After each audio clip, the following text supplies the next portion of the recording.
Welcome back, everyone. We're actually traveling back in time today to around 3000 BCE. So we finished up Mesopotamia, we got all the way to the Persian Empire, and now we go back to a different geographical place and we look at how they progressed over time.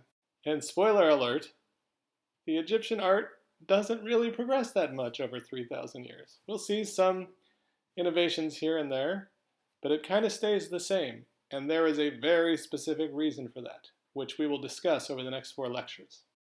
So these are the artworks we will look at today, but most of today's lecture is going to be kind of setting up the groundwork for the religious practices of the Egyptians, what they believe, and how they work that into their art. At the end, we will discuss some very specific works of art from the Old Kingdom. Basically, the Old Kingdom is when all of Egypt, for the first time, united. The most important event in the formation of Egypt was the unification of Upper and Lower Egypt. And you can see that Upper Egypt is in the south and Lower Egypt is in the north. And I'm just going to throw it out there. I'm sure a lot of you know why the upper is in the south and the lower is in the north. But sometimes it's hard for my brain to wrap around this idea that the lower is higher and the upper is lower. So just for funsies, that's going to be your first lecture question. Today, with our discussion of the Old Kingdom, we're actually going to concentrate on Lower Egypt, which is in the north, especially the town of Saqqara. And it's kind of located in the delta region of Egypt. And maybe another question I have is, why is it called the delta? That'll be another for funsies question.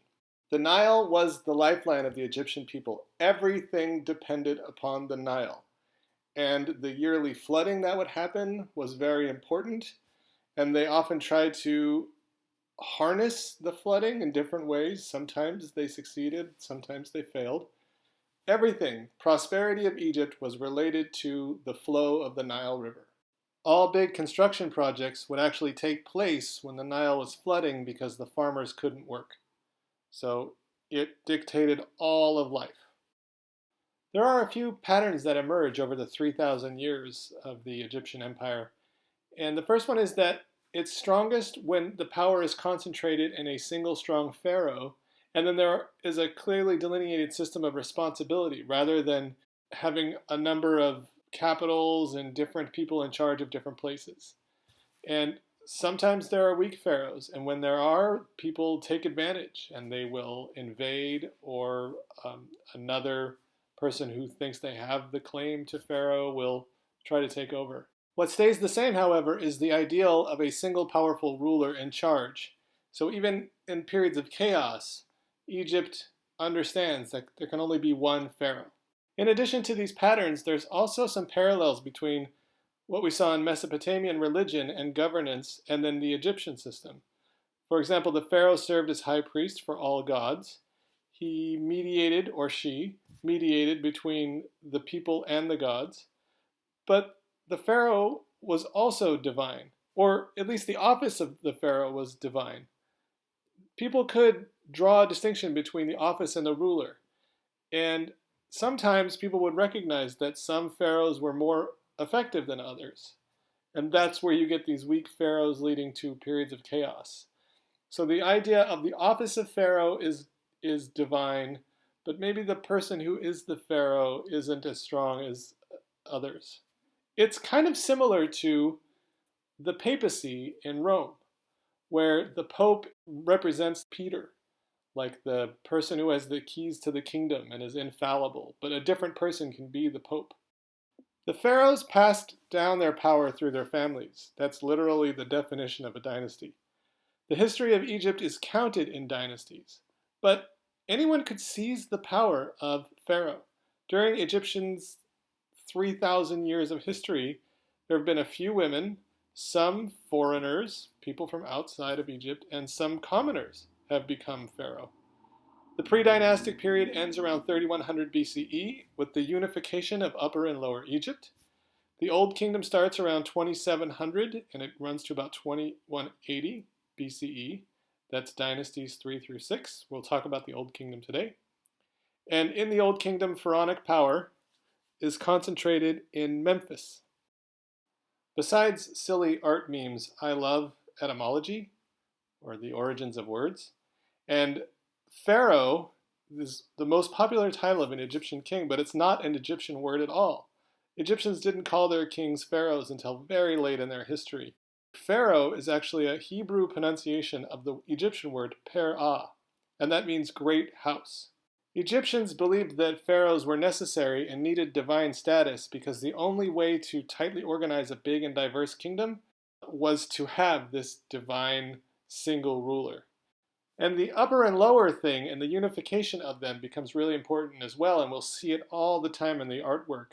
They'll be holding different staffs that represent upper and lower. There'll be different symbols on their headdresses. Upper and lower comes up a lot, and the idea that there's this one single ruler with divine status who can unite both is the most important thing. All right, a little bit more sort of culture, religion, governance, and then we'll get into the art. So there are interesting things when you compare Mesopotamia and Egypt. Like the Mesopotamian system, some gods were common throughout Egypt. So in Mesopotamia, you would have Inanna that would be seen in a lot of different places, or Marduk. And the Egyptians were the same. Each region or city had their own patron deity, similar to Mesopotamia. Sometimes these deities would change due to politics or popularity. We will talk about this in detail when we get to Akhenaten. Most patron gods are sun gods of one sort or another. So the sun was also very important to the Egyptians. Mesopotamian gods were usually people representing a force of nature, whereas the Egyptian gods are often hybrids, where they have like an animal head and a human body. This is not to say we didn't see things like this in Mesopotamia, like when we looked at the Gate of Ishtar. It's just that those were secondary forms of the gods, whereas in Egypt, these are the primary forms of the gods, these hybrids or animals. Another comparison between the two cultures is that the Mesopotamians were pessimistic. They thought the universe was unpredictable. They had to petition the gods for everything to be okay. And that gods were unstable. And the afterlife was kind of undesirable, whereas Egypt had a more optimistic outlook. There was a concept of divine rhythm, of a life and life cycle, and there was a pleasant afterlife. Mesopotamians saw their god-human relationships as master-slave, whereas Egyptians saw it more as like shepherd and flock. Besides funerary structures for Egypt, we're also going to look at temples. And temples were mostly for priests. Except for on a few feast days, common people worshipped in their homes, not temples. And public ceremonies would take place in the forecourts, so no commoners would go in. And there were cult statues of the gods that would be anointed, which means sort of covered in oils, clothed, fed, and entertained 3 times a day. And we'll talk more about this ritual of feeding these gods later on.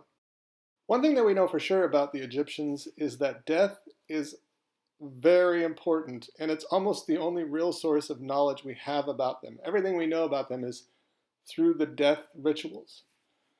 The concept of religion was rooted in a stable and changeless idea that was reflected in the stability and consistency of the Egyptian culture. So, one thing that we will talk about over and over again is consistency. And the idea of the Nile flooding, you required consistency so that you could have crops. It's why we will see very little change over the 3,000 years in Egyptian art, because things needed to stay the same in order to preserve the souls of the people that died before. Here are some specifics. The physical body was called the Ak, AKH. The Ak was most often used to mean a complete person, whether living or dead. While living, the Ak was composed of all 5 elements: your body, your Ba, your Ka, your name, and your shadow. And when dead, the Ak referred to the reunion of the Ba and the Ka, which they believe happened each night. Besides the Ba, the Ka, the name, the shadow, etc., the heart was also really important. It was believed to be a drop from the heart of the mother of a child at conception. And in images like the one we're looking at, you would see a person whose heart is being weighed by the goddess Ma'at after death. And to ancient Egyptians, it was the heart and not the brain that was the seat of thought and emotion. including the will and intentions. They thought the brain was totally unimportant, and there are some disgusting things you can read about or watch about what they do with the brain. Normally, if we were in class, I would tell you to please go visit the Rosicrucian Museum in San Jose because they have a great tour where they tell you all about it. But the point I'm trying to make is that the brain was unimportant and the heart was where all of the thinking and feeling would happen. The Ba is the closest thing you can get to the Western version of a soul. It's everything that makes an individual unique. It's similarity to the notion of personality. It's your humor, your warmth, your charm, etc. The Ba is an aspect of a person that the Egyptians believed would live after the body died, sometimes depicted as a human-headed bird flying out of the tomb to join with the Ka in the afterlife. The Egyptians thought birds, by the way, were magical because they were able to fly between worlds, that of the living and the afterlife. There's also the Ka, which is the Egyptian concept of spiritual essence or life force that distinguishes a living body from a dead body. And death occurs when the Ka, the life force, leaves the body. And oftentimes the Ka is expressed by a hieroglyph or a picture word that depicts two upraised arms. Ka is also used as a term for the creative and sustaining power of life. Importantly, and this is where the temples come into play, the Ka needed continuing nourishment in order to survive, and offerings of food and drink were made to it. The ancient Egyptians believed that your soul split into two parts after you died. One part, the Ba, flew off every morning to keep watch over your living family. The other part, the Ka, flew happily off to enjoy the life in the land of the two fields. At night, both the Ba and Ka returned home to your tomb to rest for the next heavenly day. The Ka also refers to destiny or providence. There's much more to all this. I'm going to finish up with the name because it's super important. And the name is a part of the soul. A person's name was given to them at birth, and it's believed that it would live for as long as the person's name was spoken, which explains all the efforts to protect the name. There was a practice of placing it in numerous writings, so you would put the name everywhere all the time, and then you would use this kind of magical rope called a cartouche that would surround the name, and it would give the name protection. It wasn't a real rope, it was like a drawn or carved depiction of a rope, which is what we're seeing in that image. Conversely, the names of deceased enemies of the states, like Akhenaten, who we'll talk about later, those names would be hacked out of monuments. This is called damnatio memoriae. And if your name wasn't written down somewhere and your body wasn't preserved, the Ba and the Ka would get lost and you would cease to exist in the afterlife. That's why cartouches are so popular and why tomb raiding was such a heinous crime in ancient Egypt. Cartouches were usually placed on the coffin to keep them safe and make it easier for the Ba and Ka to find the body. Okay, I'm like 14 minutes in and we haven't talked about any art yet, but I promise you it's coming. I just want to do one more thing, which is I want to talk about the Ka statues. And then from there we'll go into architecture and stuff. So offerings of food and drink were often left at the base of a Ka statue for the reason of sustaining the life force.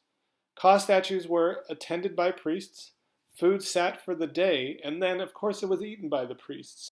This that we're looking at, this Djoser's Ka statue, how do we know it was a Ka statue? Well, there's a serdab, and the serdab was a sealed chamber with a small slit or hole to allow the soul of the deceased to move about freely. This hole also let in the smells of the offerings that were presented to the statue. So if you offered food or some kind of incense or something, it would make its way into Djoser's Ka statue. All right. That was a lot of stuff, but here we go. We're ready. Let's begin. The first thing that we're going to look at, I'm going to actually make you do most of the work on. This is going to be one of your lecture questions. But I will tell you a little bit about the Palette of Narmer, and then I'll tell you what I want you to figure out. Okay, so first of all, some records state that Menes was the first pharaoh to unify the Upper and Lower Egypt, but others claim that Narmer was. And we have evidence of Narmer, and there's not really much of Menes except for his presence in the records. It's slightly contradictory. I mean, it's like 5,000 years old. So This palette of Narmer is kind of our first glimpse at a unified Egypt. And I want you to provide a formal analysis. Remember, a formal analysis is basically just saying what you're looking at, right? I see this, I see this, I see this. But then you have to draw some conclusions from that. So there are 3 things I want you to keep in mind when you are doing your formal analysis for the palette of Narmer. 1. Most experts believe this palette represents the unification of Upper and Lower Egypt. 2. Palettes were usually used for grinding cosmetics, but this palette is too big for that. The little circle that you're looking at there is where the cosmetics would have been ground. And 3, the other thing I want you to remember when you're doing your formal analysis is that the Egyptians, like the Mesopotamians, used hieratic scale. And they also used that technique I told you about where they represent like 10 people as thousands of people. So, all of that being said, I want you to basically do a formal analysis, and I want you to use that formal analysis to justify the idea that this is depicting the unification of Upper and Lower Egypt. We are going to wrap up today with some early forms of monumental funerary architecture. In Egypt, the earliest form of burial was just a simple pit burial. Bodies were just lowered into a shaft grave. Common Egyptians practiced this form of burial throughout Egyptian history. But for the more important people, they needed some kind of grave marker. And the first thing they came up with was a mastaba, which means bench in Arabic. And it's this kind of innovative grave marker. It would preserve the body from weather and wear, and it provided a semi-secure repository for all of the things that you would need for the afterlife. There's a video I want you to watch. It's called Engineering an Empire, and the times are marked out on the module for the video. The first part talks about Imhotep and Djoser. It's kind of a reenactment video, but it's really good and it's informative and they use all these cool graphics. So watch that video because it will provide a lot more context about this thing that we're about to look at. So this is Djoser's step pyramid, and it was designed by the architect Imhotep. And basically, what Imhotep did was he stacked 5 graduated mastabas on top of each other. All of this sort of testifies to the pharaoh's control of labor and resources. The stone that he used was durable and permanent versus mud brick, like we saw with the ziggurats. And these stones became the material of choice for funerary architecture. This step pyramid was actually part of a complex, a whole entire funerary complex at Saqqara. And it was just south of the delta that we looked at earlier. And it's in the Black Land, or wetland. And that's the area of land that's close to the Nile that is where all the farming takes place. And then you have this other area called the Red Land, or the dry land. And there's something in your reading about it, so I'm not going to go into it right now about the difference between Black Land and Red Land when it comes to the religion. But just know that the Black Land got its name because of the silt that was left over after the flooding from the snow melting in the mountains. I digress. Back to Djoser.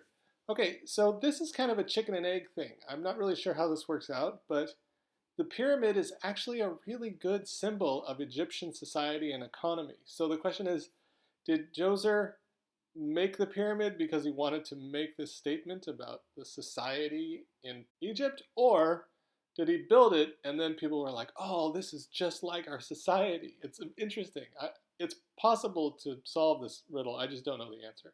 Anyway, as a symbol, it goes like this. At the top, the capstone is the pharaoh. And then below the pharaoh are other government officials like viziers, nomarchs, administrators. And then on the bottom, the widest part, is a huge mass of commoners that uphold this whole system. It also could be related to a creation story, because Egyptians believed that in the beginning there had been nothing but dark, swirling waters of chaos stretching into eternity. And then out of this chaos rose the primordial hill, known as the Benben, upon which stood the great god Atum. The stability and immutability of the shape, like the fact that a pyramid is so stable, is a good metaphor for Egyptian culture, which was pretty stable and very static. Finally, a little bit about the funerary complex itself. So it included a main pyramid, a courtyard that surrounded the main pyramid, a smaller cult pyramid for the soul of the king, the mortuary temple that was situated next to the main pyramid. So these were all ways of taking care of the pharaoh. An enclosure wall and a causeway that led down the valley to another temple. At many funerary complexes, you might find pyramids for other family members. Most of them were surrounded by some sort of tomb for different family members. All right, next time we'll talk about those gigantic pyramids that everyone knows and loves that were not built by aliens.